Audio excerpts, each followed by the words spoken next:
Why me howjiksi numidang walamgi pung mga tare Dhemaji dani ngasi February gi tang mga koi 2025 ngasai koi Manipuria than chacharure laisang du chacharuraga halaga madu gi sem saraga madu ay upload tawjagra matungda howjiksi tamo lalu haidi tamo jadumani hoigi kaino dagi lairiba akoi Bharali Suk haiba du akoi kainoni town dagi kilometer Meitei amarom kilometer ani tang hentakna chathokpani aduga amu hujik luxuries na GOHAI GAON ye GOHAI GAON haiba sidai GOHAI GAON uju amu atop town gi Meitei amada kilometer ama makhai rom amu lapthok le erga akoi gi seisda tamo konthau jam bijoy ai unajakhre mamangda tamodi ahanni ningsing be hana SSB da thabak tawbiramani magi mayumda unajaba tamosi unajaba laksabani masi akoi Dhemaji da leiriba Meitei singi marakta kano khwaidagi ani suba hanoi ba haitare tamo lalugi akoi inembok leihori ai horen unajage hujik ai kwai mayamda tungda uribasi tamo bijoy gi kanoni mayungi gate ni ai magi mayumda changjage tamo bijoy gi yum hujik mamme adu kitang nungai taba yai adu bu ai pang ka chana na ba tamo bijoy ga magi thongal ni laisangji Shiva mandir ni ne ko tamo somdi Manipur gi mapan gi Meitei sing ja ayambana hek sangakpada adudi Shiva mandir som le awang tarida si lady nate sumai lepda si karamano hoine awangda leinabani aduni akoi tamo lalu phamdana leibire adagi hoi tamo bijoy ado tamo bijoy si tamo chokri ji somda ongda leisin biuba somda leisa haidi maido maida tanana ba tamo bijoy kondau jam bijoy ga itei ngi mingna kariya Anjali kari lamne kano no naure Dibrugarh gini na Dibrugarh karawai gya Romoria di chalakte Romoria aina akoi nupi Romoria tamo lalu tamo jadom ni sida tungde lepi ai bulamjing birga pubirakpani tamo bijoy lere tamo bijoy se akoina 2022 gida okhomati da lakpadu da tamo lakpira miada unajagrabni aina ningsing daba item ju lakpi khirba du ba adu item khangde kanona khara item purnima na khara ngang ba sakpa phawni na mang ningsing ba hoi ado si tamo gidi yumda kaya le mi kaya le ge mi bo mi ai manga ge monggo ji taruk sureba tamogi kitang tabagi nakong kitang keno torobra hanu tamo chahi ga surge chahi ga surge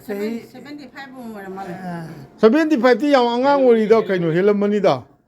75 tamo lalu 75 sure nate kha helangani adu yam kan yari ba nate helangani di ana ban tawri ni kana na ki bedo khanda mai fu yo ni che itei mga wona wari sari itei mga kariba mingdo Anjali Anjali ga wari sarage date kano itei mo icha keno Chan pa hum ni tabok kai tawu yawge tabok di thoidong na dumai na kan taw tabok ku di nate ahan na oiling gi workshop marnai chida somda tawri se hujik su tabok suri na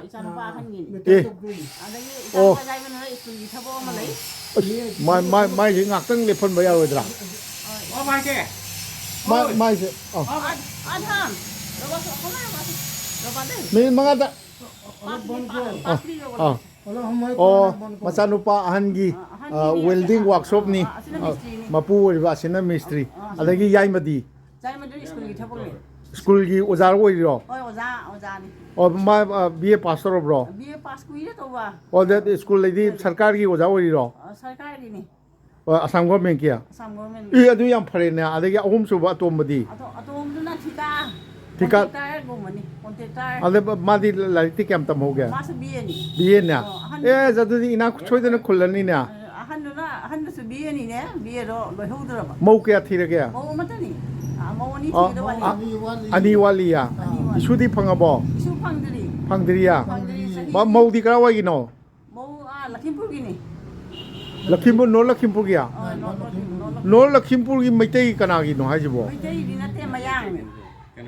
mayang mau ro mayang mo ni ai tong ni lei bro lei ông ta cũng thuộc kirong na lấy sự ai rồi su de hai bani ne na tia hai jo Meitei lon thol la ba bra Meitei lo ni thok da ai cha sing pho ni chi na thok te adu di karai de gi karamai tau ni Meitei lon thok ta bai je ai ya sau bi wei ni ni ne ada upai da ba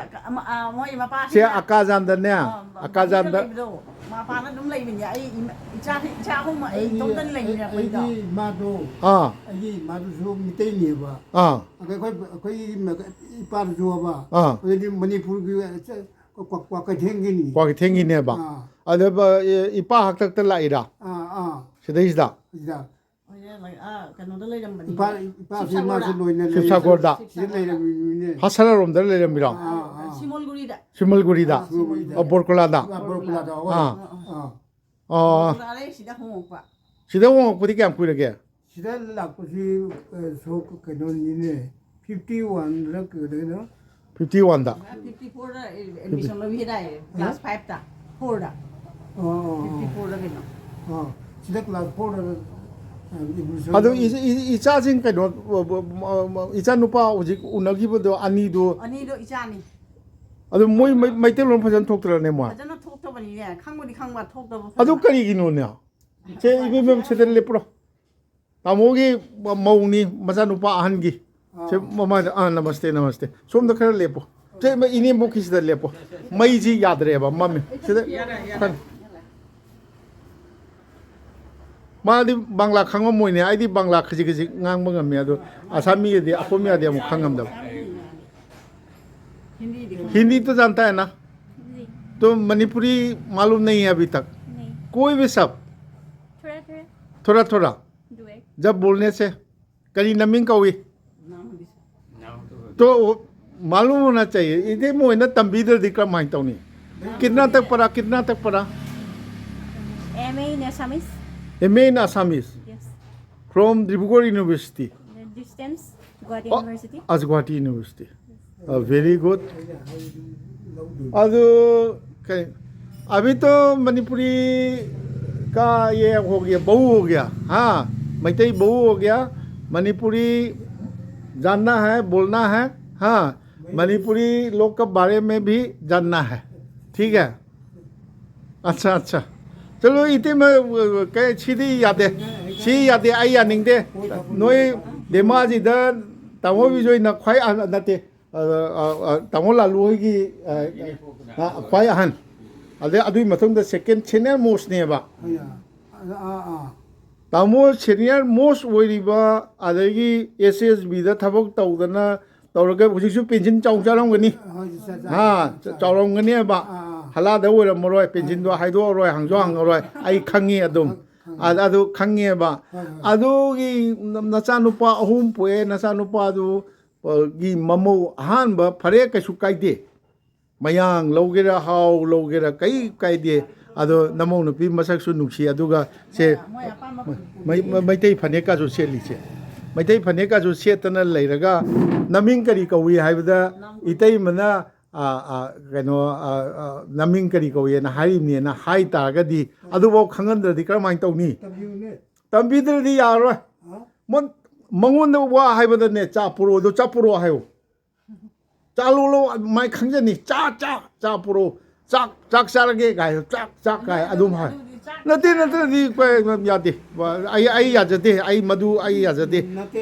मधु आई दी ती मितै दा आई जै नि परिस्थिति जी कइनो आई कइनो हाय जाय आई ने हे खाइबा नेपाली फाइदा सुले मनि नेपाली नते नेपाली जी चा दले मोई लोन मांगल लमदम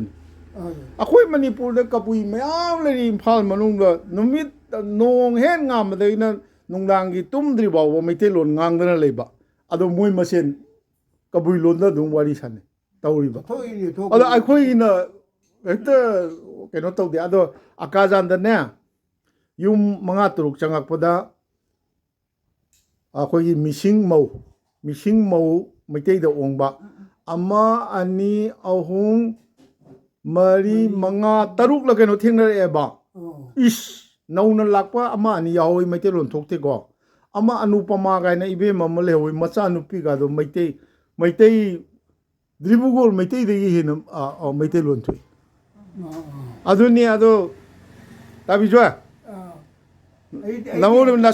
ꯅꯁꯨ ꯃꯩꯇꯩꯂꯣꯟ ꯉꯥꯡꯕ ꯐꯥꯎꯕ ꯇꯥꯔꯒ ꯐꯥꯎꯕ ꯍꯤꯡꯒꯣꯀꯣ ꯑꯩꯗꯤ ꯅꯤꯇꯤꯒꯤ ꯉꯥꯡꯉꯤꯅꯤ ꯃꯤꯇꯩꯔꯣꯟꯗꯣ ꯑꯗꯨ ꯌꯥꯗꯦ ꯑꯩꯈꯣꯏꯕꯨꯗꯤ ꯃꯩꯇꯩꯂꯣꯟ ꯅꯧꯅ ꯋꯥꯔꯤ ꯁꯥꯟꯅꯩꯅꯦ ꯃꯣꯏꯅ ꯉꯥꯡ ꯃꯩꯇꯩꯂꯣꯟ ꯅꯠꯇꯦ ꯅꯣꯏ ꯅꯆꯥꯅꯨꯄꯥ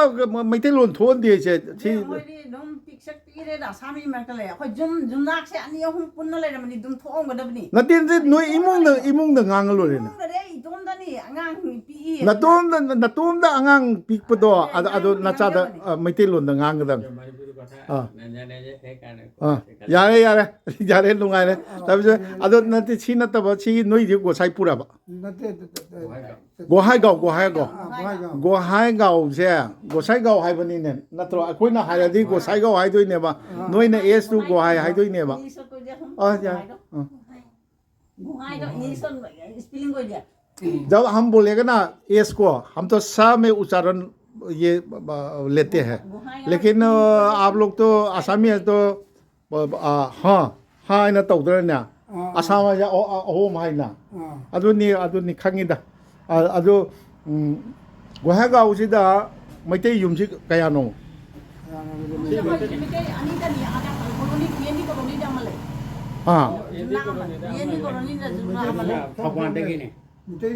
ꯌꯨꯝ 7-9 ꯑꯣꯏꯒꯗ꯭ꯔꯥ ꯑꯗꯨ ꯀꯩꯅꯣ ꯇꯧꯔꯕ꯭ꯔꯥꯕ ꯂꯣꯏꯅꯃꯛ ꯁ꯭ꯋꯥꯏꯒꯤ ꯄꯇꯥ ꯂꯦꯟ ꯀꯩꯅꯣ ꯇꯧꯗꯅ ꯂꯩꯔꯤꯕ꯭ꯔꯥꯕ ꯑꯗꯨꯁꯨ ꯀꯅꯥ ꯄꯨꯔꯥ ꯈꯥꯇꯤꯗꯤ ꯐꯪꯉꯔꯣꯏ ꯈꯔ ꯌꯥꯅꯕ ꯉꯥꯛꯇꯅꯤ ꯍꯥꯏꯁꯤꯗꯤ ꯁꯣꯝꯁꯨ ꯑꯃꯗꯨ ꯀꯩꯅꯣ ꯇꯦꯀꯥꯎ ꯂꯧꯔꯤꯅꯤ ꯑꯩꯈꯣꯏ ꯃꯁꯤꯁꯨ ꯁꯣꯏꯕꯝ ꯂꯩꯀꯥꯏꯒꯤꯅꯤꯅꯦ ꯁꯣꯏꯕꯝ ꯂꯩꯀꯥꯏ ꯀꯔꯤ ꯂꯩꯔꯛꯀ ꯄꯜꯂꯝꯕ꯭ꯔꯥ ꯃꯩ ꯂꯥꯛꯇꯔꯦ ꯁ꯭ꯋꯥꯏꯗ ꯑꯩ ꯂꯣꯏꯁꯤꯟꯖꯔꯒꯦ ꯑꯩꯈꯣꯏꯒꯤ ꯒꯣꯍꯥꯏ ꯒꯥꯎꯗ ꯃꯩ ꯂꯥꯛꯑꯦ ꯇꯥꯃꯣ ꯕꯤꯖꯣꯏꯒꯤ ꯃꯌꯨꯝꯗ ꯃꯃꯧ ꯅꯨꯄꯤꯅ ꯑꯩꯈꯣꯏꯒꯤ ꯆꯥꯒ ꯄꯨꯊꯣꯔꯛꯇꯅ ꯇꯧꯔꯦ ꯃꯅꯨꯡꯒꯤ ꯐꯝꯐꯝꯗ ꯆꯪꯉꯦ ꯑꯗꯣ ꯃꯇꯦꯛ ꯑꯝꯇꯪꯒ ꯑꯩ ꯃꯄꯨꯡ ꯐꯥꯅ ꯍꯪꯖꯈꯤꯒꯦꯅ ꯏꯕꯦꯝꯃꯁꯦ ꯑꯩꯅ ꯆꯩꯕꯗꯨꯗ ꯏꯀꯥꯏꯔꯦꯁꯨ ꯍꯥꯏꯔꯦ ꯑꯗꯣ ꯅꯠꯇꯦꯅꯦ ꯅꯆꯥꯅꯨꯄꯤ ꯑꯗꯩ ꯅꯆꯥꯅꯨꯄꯥ 3ꯒꯤ ꯈꯪꯈ꯭ꯔꯦ ꯅꯆꯥꯅꯨꯄꯤ 2ꯔꯣ ꯏꯆꯥꯅꯨꯄꯤ ꯂꯩꯇꯦ ꯀꯩꯅꯣ ꯉꯁꯥꯏ ꯅꯨꯄꯥ 3ꯗꯨꯗꯔ ꯂꯩꯔꯤꯁꯦ ꯑꯗꯣ ꯅꯆꯥꯅꯨꯄꯥ 2 ꯂꯩꯍꯧꯔꯤꯁꯦ ꯆꯠꯊꯣꯛꯈ꯭ꯔꯦ ꯅꯠꯇꯦ 2 ꯃꯧ ꯊꯤꯗꯕ ꯂꯩꯔꯤꯁꯦ ꯅꯃꯧ ꯃꯣꯏꯅ ꯄꯨꯁꯤꯜꯂꯛꯄ ꯉꯥꯏꯗꯣꯏꯔꯣ ꯅꯠꯇ꯭ꯔꯒ ꯅꯣꯏꯅ ꯊꯤꯕꯤꯗꯣꯏꯔꯣ ꯃꯣꯏꯅ ꯑꯄꯥꯝꯕ ꯄꯨꯔ ꯑꯄꯥꯝꯕ ꯃꯣꯏꯁꯨ ꯑꯗꯨꯝ ꯇꯦꯛꯈꯥꯎꯔ ꯀꯩꯅꯣ ꯃꯤꯁꯤꯡꯗ ꯄꯨꯔꯛꯑꯗꯤ ꯑꯗꯨꯝ ꯌꯥꯗꯣꯔꯤꯕ ꯎꯄꯥꯏ ꯂꯩꯇꯕꯅꯤꯅ ꯀꯩꯗꯧꯅꯤꯗꯣ ꯅꯣꯏꯅ ꯈꯔ ꯊꯤꯕ ꯇꯥꯏꯗꯅ ꯃꯩꯇꯩ ꯄꯥꯝꯃꯤꯅꯤꯅꯦ ꯃꯩꯇꯩ ꯊꯤꯒꯦꯅ ꯍꯥ तदे होजाइदा करीदा कसारदा थी तारे मणिपुरदसु हौजिक मणिपुरगी कैनोसिंग नुपी मचासिंग मणिपुरदा लेनिंगदबा मयाम अमासु लेरंबा याय अदगी कना लाइबक सा चानबा फंगदी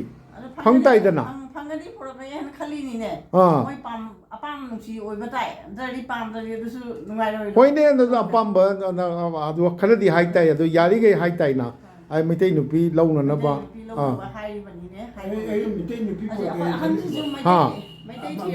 सोइगरे मितै नुपी पुरकेना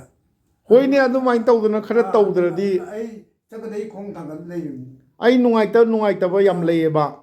कैनोदा हुजिक हाइरोरदी नुंगाइरोय आइगा राधा करी राधा माधव आइब्रा करी कैनोगिदो करी मोहरी केम किया आई चंगमी नोमा मसु नुपीदो कया नुसीरे मसक मतौदो सोंगोरना तौरगा अदु मैते लोन थोकते चौथोरतन खोइरमल्ली कैनो ममौदो कैनो ओरे तेखाव मिसिंगला खंगदे आगी मचा नुपीजो कैनोदा मयुम पाले अदु नुंगाइतेबा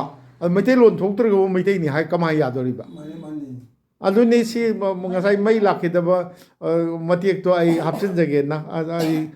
ꯆꯥ ꯅꯨꯡ ꯄꯨꯊꯣꯔꯛꯇꯅ ꯏꯃꯧ ꯅꯨꯄꯤꯁꯤꯅ ꯇꯧꯏ ꯌꯥꯝ ꯅꯨꯡꯁꯤ ꯑꯗꯨ ꯌꯦꯡꯉꯨ ꯃꯩꯇꯩꯒꯤ ꯐꯤꯒ ꯁꯦꯠꯆꯗꯅ ꯇꯧꯏ ꯃꯩꯇꯩꯒꯤ ꯆꯥꯛ ꯊꯣꯡꯕꯗꯤ ꯍꯩꯔꯕꯣ ꯍꯩ ꯍꯩꯌꯥ ꯍꯩꯔꯦ ꯍꯩꯔꯦ ꯃꯗꯤ ꯃꯣꯏꯒ ꯏꯟꯁꯥꯡ ꯃꯊꯦꯜ ꯂꯨꯀꯣꯏꯗꯤ ꯏꯃꯥꯟ ꯃꯥꯟꯅꯔꯒ ꯃꯣꯏꯅ ꯀꯌꯥ ꯍꯥꯎꯇꯕ ꯑꯗꯨꯅꯤ ꯇꯧꯕꯧꯗꯤ ꯑꯗꯨꯅꯤꯅꯦ ꯃꯩꯇꯩꯅ ꯍꯦꯜꯂꯦꯕ ꯍꯥꯎꯕꯁꯦ ꯃꯊꯦꯜꯕꯨꯗꯤ ꯑꯗꯨꯝ ꯇꯧꯖꯕ ꯑꯗꯨ ꯇꯝꯕꯤꯔꯣꯅꯦ ꯃꯊꯦꯜꯕꯨꯗꯤ ꯑꯗꯨꯝ ꯇꯧ ꯃꯊꯦꯜꯗꯤ ꯑꯗꯨꯝ ꯃꯣꯏꯒ ꯏꯃꯥꯟ ꯃꯥꯟꯅꯩꯌꯦꯕ ꯑꯩꯈꯣꯏꯒ ꯑꯗꯣ ꯃꯍꯥꯎꯗꯤ ꯀꯌꯥ ꯌꯧ ꯇꯧꯗꯕ फरे फरे फरे फजना अच्छा से हाँ ठीक है ठीक है ठीक है ठीक है ठीक थैंक यू Thank you. हाँ अच्छा अच्छा यारे यार